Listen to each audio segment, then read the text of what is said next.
yarımsın vay efendim. Saç durmalıyız taşıdı bolsam bir günümüz saydakta seni buldunuz. Yaş yaş işten yaş ötüzda işten bir yalan.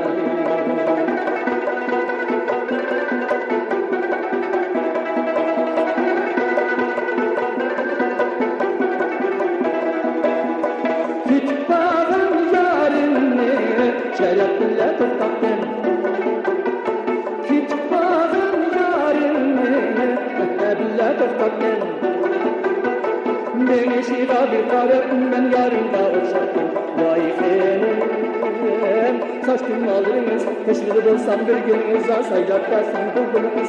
Yaş yaş işten yaş ötüzda işten bir yalan.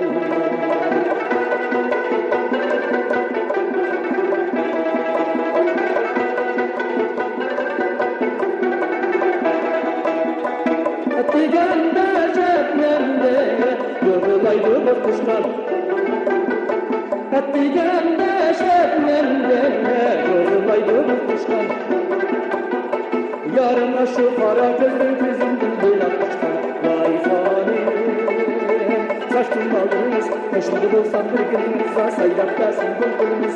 Yaş yaş işten yaş ötüzda işten bir yalan. Yaş yaş işten yaş ötüzda işten bir yalan.